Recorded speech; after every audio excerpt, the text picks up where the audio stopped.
मेरा देवर रोज़ाना अपनी पत्नी को मारता था और उसके रोने की आवाज़ मेरे कमरे तक आती थी। कभी कभी तो मुझे यह सोचकर बहुत गुस्सा आता था कि मेरा देवर कितना जालिम आदमी है।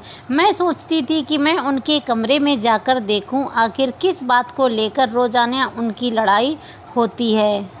आखिर ऐसी क्या बात है जिस पर दोनों में रोज़ ही झगड़ा होता है। लेकिन मेरे पति ने मुझे सख्ती से मना कर दिया था कि तुम्हें दूसरों के बीच में बोलने की कोई ज़रूरत नहीं है।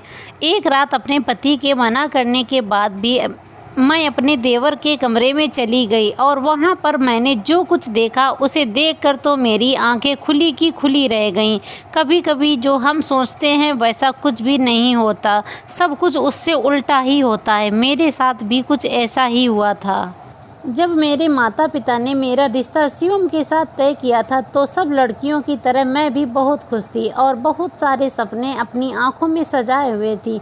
मैं शिवम से सिर्फ एक ही बार मिली थी जब वह मुझे मेरे घर पर देखने आया था और वो पहली नज़र में ही मेरे दिल में उतर गया था। लेकिन आज मेरी उससे मुलाकात होने वाली थी क्योंकि आज हमारी शादी की पहली रात थी और मैं दुल्हन बनकर अपने कमरे में बैठी शिवम का इंतज़ार कर रही थी। मैंने अपने कमरे की चारों तरफ नज़र दौड़ा कर देखा तो मेरा कमरा हर तरफ फूलों से सजा हुआ था और मेरे पूरे कमरे में खुशबू ही खुशबू थी। ये देखकर मुझे बहुत खुशी हो रही थी कि मैं कितना खुशनसीब हूँ कि मुझे इतना चाहने वाला पति मिला है जिसने मेरी राहों में फूल बिछा दिए। मैं अपने और शिवम के बारे में सोचकर बहुत खुश हो रही थी कि अचानक मुझे किसी के रोने और चीखने की आवाज़ आने लगी। रोने की आवाज़ से मैं पूरी तरह से सहम गई थी। कुछ समय पहले मैं अपने सपनों में खोई हुई थी, अपनी एक अलग ही दुनिया बना रही थी। लेकिन इस रोने की आवाज़ ने तो जैसे मुझे सपनों में जगा कर रख दिया था। पता नहीं मेरे ससुराल में क्या बात हुई थी जो किसी औरत के रोने की आवाज़ इतनी तेज़ आ रही थी। रोने की आवाज़ें सुनकर मेरा कमरे में रहना मुश्किल हो रहा था। मेरा दिल घबराने लगा था। मैं सोच रही थी कि बाहर जाकर देखूं आखिर माजरा क्या है, लेकिन मैं ऐसे बाहर नहीं जा सकती थी। मैं नई दुल्हन थी जो शादी के जोड़े में अपने पति का इंतज़ार कर रही थी। इतने में मेरा पति मेरे कमरे में आया और जब उसने मुझे दुल्हन के जोड़े में देखा तो मुझे देखता ही रह गया। वो मेरे पास आकर बैठा और मेरा हाथ पकड़कर मुझसे कहने लगा, तुम कितनी खूबसूरत लग रही हो और इस लाल जोड़े में तो तुम किसी परी से कम नहीं लग रही। वह लगातार मेरी तारीफ़ें किए जा रहा था लेकिन मुझे उसके रोने की आवाज़ से घबराहट हो रही थी। मेरे चेहरे पर परेशानी को देखकर मेरा पति समझ गया कि मैं क्या सोच रही हूँ। तब मेरे पति ने कहा, तुम परेशान मत हो, इस घर में सब अपनी मर्जी से जीते हैं और तुम्हें किसी के बीच बोलने की ज़रूरत नहीं है। मैंने अपने पति को हैरत से देखते हुए पूछा, ये कौन औरत है जो इतनी ज़ोर ज़ोर से रो रही है? मेरे पति ने बताया कि वह मेरी देवरानी है और वह रोज़ रात को ऐसे ही रोती है। दरअसल मेरे देवर की शादी पहले हो गई थी। मेरे पति मेरी सास के बड़े बेटे थे और इसलिए घर की सारी जिम्मेदारी उन्हीं पर थी। मेरे पति ने ये कहा कि उन दोनों पति पत्नी का आपस का मसला है, तुम इस पर ध्यान मत दो, तुम सिर्फ मुझ पर ध्यान दो। आज हमारी शादी की पहली रात है, तुम्हें सिर्फ मेरे बारे में सोचना चाहिए।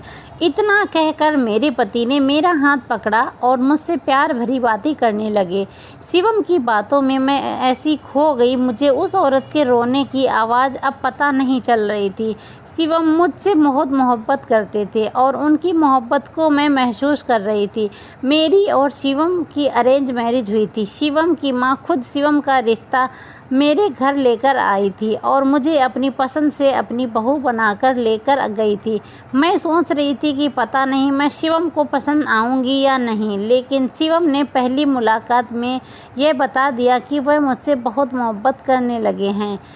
अगली सुबह जब मैं अपने कमरे से बाहर आई तो मेरी देवरानी घर के काम कर रही थी। मैंने सोचा कि उससे पूछती हूँ कि रात को क्या हो गया था, तुम क्यों इस तरह से रो रही थी। लेकिन मैंने सोचा कि हो सकता है मेरी देवरानी को मेरी बात का बुरा लग जाए, इसलिए उससे कुछ नहीं पूछा। मेरी सास ने मुझे नाश्ते के लिए बुलाया तो मैं शर्माते हुए नाश्ते की टेबल पर जाकर बैठ गई और सामने बैठे अपने देवर को देखने लगी और सोचने लगी कि पता नहीं ये अपनी पत्नी के साथ ऐसा क्यों करता है। मुझे उसको देखकर बहुत गुस्सा आ रहा था, लेकिन बाकी सब लोग घर में नॉर्मल थे, जैसे रात में कुछ हुआ ही ना हो। नाश्ता करने के बाद मेरे घर वाले मुझे लेने के लिए आ गए। मैं अपने घर वालों के साथ अपने मायके चली गई। जाने से पहले शिवम ने मुझसे बहुत प्यार से कहा, मैं तुम्हारे बगैर एक पल भी नहीं रह सकता, शाम को मैं तुम्हें लेने आऊँगा। शिवम की यह बात सुनकर मुझे बहुत खुशी हुई। मायके जाकर मैं अपने भाई बहनों से मिली। मेरे माता पिता मुझे खुश देखकर बहुत खुश हुए। मुझसे पूछने लगे, तुम्हारी ससुराल वाले कैसे हैं और शिवम तुम्हें कैसा लगा। सब घर वालों को बताया। मेरे ससुराल वाले बहुत अच्छे हैं और शिवम भी मुझसे बहुत प्यार करते हैं। जब शाम का समय हुआ, मेरी सास मुझे लेने मेरे घर आ गई। मेरी माँ ने मेरी सास से पूछा कि शिवम बेटा क्यों नहीं आया, तो मेरी सास ने अजीब सा जवाब दिया। कहने लगी कि मैं आऊँ या शिवम क्या फ़र्क पड़ता है, बहू को तो हमारे घर ही जाना है। शिवम को ना देखकर मेरा दिल बहुत ज़्यादा उदास हुआ। मैं बहुत बेसब्री से शिवम का इंतज़ार कर रही थी और फिर हम लोगों ने खाना खाया। मैं सास के साथ अपनी ससुराल वापस आ गई। कुछ देर में ससुराल वालों के साथ बैठी रही। जब मैं अपने कमरे में गई, मैंने देखा कि शिवम बेड पर लेटे हुए हैं। यह देखकर मैंने गुस्से से शिवम से पूछा, मुझे लेने आप क्यों नहीं आए। शिवम ने कहा कि हमारे घर का यही दस्तूर है। यह कहकर शिवम ने मुझे अपनी तरफ खींच लिया। मैंने शिवम से कहा कि छोड़िए, मुझे आपसे बात नहीं करनी। शिवम ने मुझसे कहा कि तुम मुझसे नाराज़ हो, मैं तुम्हारी नाराज़गी दूर किए देता हूँ। फिर शिवम मुझसे प्यार भरी बातें करने लगे। मुझसे कहने लगे कि मेरे बिना उसका दिल नहीं लग रहा था, वो मेरा बेसब्री से इंतज़ार कर रहे थे। हम बातें कर ही रहे थे, फिर से मेरी देवरानी के रोने की आवाज़ आने लगी। मैं आवाज़ सुनकर हैरान रह गई और सोचने लगी कि आखिर माजरा क्या है, क्यों मेरी देवरानी रोज़ रोया करती है। मैंने शिवम से पूछा तो वह कहने लगे, मैंने तुम्हें मना किया है, तुम पति पत्नी के मामले से दूर रहोगी। वह कुछ भी करे, हमें उनसे क्या, तुम सिर्फ मेरे ऊपर ध्यान दो। लेकिन मैं उस आवाज़ को इग्नोर नहीं कर पा रही थी। यही सोचते सोचते मैं सो गई। फिर अगली सुबह जब मैं उठी तो मेरी तबीयत कुछ ठीक नहीं लग रही थी। फिर भी मैं तैयार होकर नाश्ते के लिए बाहर आ गई। जब मैं बाहर आई तो कल की तरह आज भी मेरी देवरानी सबके लिए नाश्ता बना रही थी। मेरी सास मेरी देवरानी को किसी बात पर डांट रही थी। देवर भी वहीं बैठा सब कुछ सुन रहा था, लेकिन उसने अपनी माँ से कुछ नहीं कहा। मेरी शादी को 2 हफ्ते हो गए, लेकिन शिवम और मैं एक साथ बैठकर खाना भी नहीं खाते थे। पति पत्नी का साथ बैठकर खाना खाना गलत समझा जाता था। मेरी ससुराल के नियम बहुत अजीब थे। मैं सास के सामने बात भी नहीं कर सकती थी, क्योंकि शिवम ने मुझे सख्ती से मना किया हुआ था। शिवम भी अपनी माँ के सामने मुझसे उखड़े उखड़े रहते थे और कमरे में आते ही ऐसा प्यार बरसाते जैसे उनकी ज़िंदगी में मेरे अलावा कोई और हो ही ना। जब मैं शिवम से कहीं बाहर जाने की को कहती, शिवम साफ साफ मुझसे मना कर देते। उनकी ये बात बहुत अजीब लगती थी। एक दिन मेरी दोस्त मेरे घर आई और मेरी सास से पूछकर मुझे अपने साथ बाज़ार ले गई। मैंने बाज़ार में जाकर देखा तो शिवम मेरा इंतज़ार कर रहे थे। वहाँ से शिवम मुझे घुमाने ले गए। हम सारा दिन घूमते रहे। हमने रात का खाना भी साथ में बाहर खाया। शिवम ने मुझे मेरी दोस्त के घर छोड़ दिया और मैं अपने दोस्त के साथ ही अपने ससुराल वापस आ गई। मुझे शिवम की यह बात समझ नहीं आई। शिवम ने मुझसे मना किया था किसी को इस बारे में कुछ ना बताऊं। मैंने भी ऐसा ही किया, कुछ नहीं बताया। मेरी सास मुझसे और शिवम से बहुत खुश थी, कभी भी मुझसे कुछ नहीं कहती थी।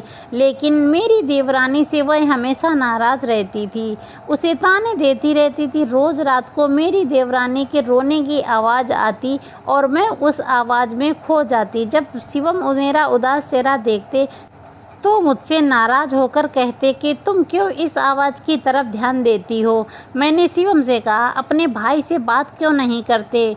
उन दोनों पति पत्नी का जो झगड़ा है, आखिर बात करके इस झगड़े को ख़त्म करें।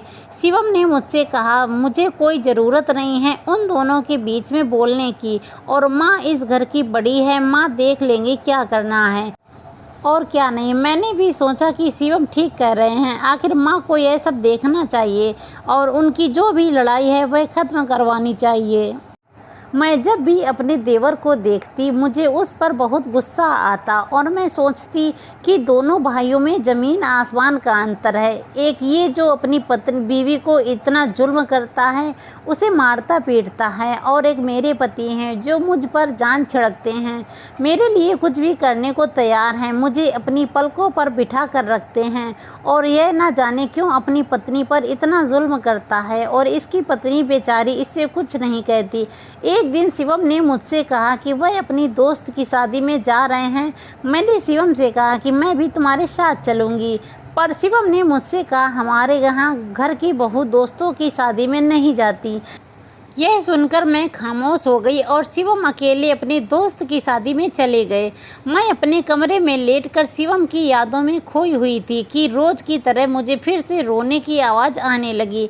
मैंने बहुत कोशिश की उन आवाज़ों की तरफ ध्यान ना दूं, लेकिन मुझसे चाह कर भी ऐसा नहीं हो पाता था। मेरा ध्यान उस आवाज़ों की तरफ चला ही जाता था। शिवम होते थे तो वह मुझे अपनी बातों में उलझा कर रखते थे, लेकिन आज शिवम घर पर नहीं थे तो मेरे पास मौका था। मैंने सोचा कि जाकर देखती हूँ आखिर कमरे में होता क्या है। मैं चुपके से अपने कमरे से बाहर निकली ताकि मेरी सास को पता न चल जाए, और दबे पैर अपने देवर के कमरे की तरफ जाने लगी। मैंने कमरे के पास जाकर देखा तो उनके कमरे की कुंडी नहीं लगी थी। जब मैंने डरते डरते उसके कमरे का दरवाज़ा खोला और मैंने अंदर जो देखा वह देखकर मैं दंग रह गई। मेरी आंखें फटी की फटी रह गईं कि ये माजरा है। मेरे देवर देवरानी भी मुझसे अपने कमरे में ऐसे अचानक देखकर हक्का बक्का रह गए। उन्होंने सोचा भी नहीं होगा कि मैं अचानक उनके कमरे में आ जाऊंगी। अंदर का नज़ारा ऐसा था कि मैं अपनी आंखों पर यकीन नहीं कर पा रही थी। अंदर जाकर मैंने देखा कि मेरे देवर और देवरानी आराम से बैठकर एक दूसरे को बहुत प्यार से खाना खिला रहे हैं, और उनके पास एक मोबाइल रखा हुआ है जिसमें ये एक रोने की आवाज़ आ रही थी, और यह रोने की आवाज़ मेरी देवरानी की ही थी। मेरी देवरानी मुझे देखकर अंदर बुलाया और अपने पास बैठा लिया।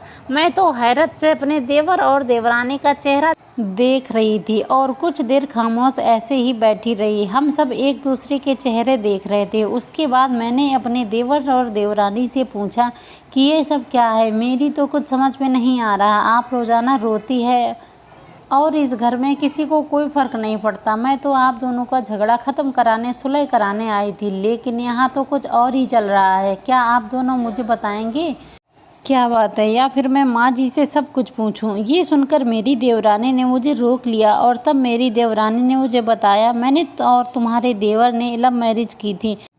हम एक साथ एक ही कॉलेज में पढ़ते थे, एक दूसरे से बहुत प्यार करते थे, लेकिन यहाँ इस घर में किसी को लव मैरिज करने की इजाज़त नहीं है। जब तुम्हारे देवर मुझसे शादी करके मुझे इस घर में लेकर आए तभी से मेरी सास ने मेरा जीना दुश्वार कर दिया। दिन रात यही कोशिश करती रही कि हम दोनों में लड़ाई झगड़ा होता रहे, और ये मुझे छोड़ दिए और उनकी पसंद की लड़की से शादी कर ली। और मेरी सास हमेशा मेरे काम में नुक्स निकालती है, तो कभी मेरा बनाया हुआ खाना खराब देती है, कभी कहती कि मैं उनका ख्याल नहीं रखती, हमेशा किसी न किसी बात पर मुझे सुनाती रहती। मेरे पति से कहती कि तेरी पत्नी ने एक भी काम नहीं आता, इसके माँ बाप ने इसे कुछ नहीं सिखाया, मेरी बात मान, इसे छोड़ दे, मैं तेरी शादी कहीं और करा दूंगी। लेकिन हम दोनों एक दूसरे से इतनी मोहब्बत करते थे कि सासू माँ की लाख कोशिशों के बाद भी हमारी यह मोहब्बत ख़त्म नहीं हुई। सासू माँ रोज़ मुझे इतने ताने और मुझे कोसती रहती। जब हम दोनों एक साथ बाहर खाना खाने जाते तो वो मुझे बुरा भला कहती थी कि मेरे बेटे को मुझसे छीन लिया, मेरे घर में फूट डलवाने के लिए कहाँ से आ गई। लेकिन मैं सब कुछ चुपचाप सुनती रहती, कभी उनसे कुछ नहीं कहती। एक दिन हमारा किसी बात को लेकर छोटा मोटा झगड़ा हो गया। यह देखकर सासू माँ बहुत खुश हुई। उस दिन उन्होंने मुझसे कुछ नहीं कहा। तब मैं समझ गई कि यह चाहते हैं कि हम दोनों के बीच में झगड़ा रहे और हम दोनों एक दूसरे से लड़ते झगड़ते रहें, आपस में खुश नहीं रहें। फिर हम दोनों ने मिलकर एक प्लान बनाया। हम दोनों सबके सामने एक दूसरे से लड़ाई झगड़ा करेंगे और एक दूसरे से बात नहीं किया करेंगे।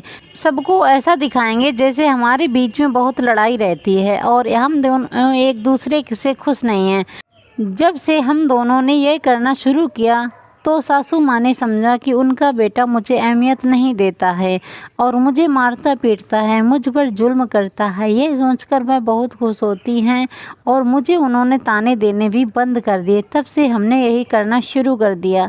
हम सबके सामने ऐसे रहते हैं जैसे हम दोनों एक दूसरे से खुश नहीं हैं, लेकिन हम दोनों एक दूसरे से बहुत खुश हैं और हम एक दूसरे से बहुत मोहब्बत करते हैं।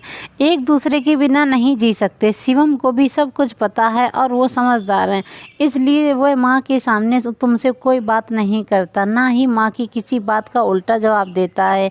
क्योंकि अगर माँ को पता चल गया कि वह तुमसे खुश है और तुम्हें खुश रखता है तो वो तुम्हारा भी जीना दुश्वार कर देगी। ये सब सुनकर मैं बहुत खुश हुई और अपनी देवरानी को अपने गले से लगा लिया। फिर मैं अपने कमरे में वापस आ गई। देर रात जब शिवम वापस आए तो वह मेरे लिए बर्गर लेकर आया। आज मैंने ये बात नोटिस की कि शिवम जब भी मेरे लिए कुछ लेकर आते हैं तो छुपा कर लाते थे। शिवम ने मुझे आकर हक किया और मैं मुस्कुरा रही थी। मैं दिल ही दिल में ये सोच रही थी कि माँ ऐसी भी होती हैं जो बेटों की खुशी में खुश नहीं रह सकती। जब माँ ऐसी हो तो बेटों को कोई ना कोई राह निकालनी पड़ती है। इसलिए दोनों भाइयों ने बीच का रास्ता चुना। वह अपनी माँ के सामने माँ की मर्जी से रहते हैं ताकि वो माँ खुश रहे और कमरे में पत्नी को भी खुश रखते हैं। कभी कभी रिश्तों को बचाने के लिए हमें ऐसा कदम उठाना पड़ता है। दोस्तों, उम्मीद करती हूँ आपको हमारी कहानी पसंद आई होगी। कहानी पसंद आए तो वीडियो को लाइक और करें। चैनल पर नए हैं तो चैनल को सब्सक्राइब करें और हाँ, नोटिफिकेशन बेल को ज़रूर दबाएं ताकि अगली अपडेट सबसे पहले आपको मिले। थैंक यू, धन्यवाद।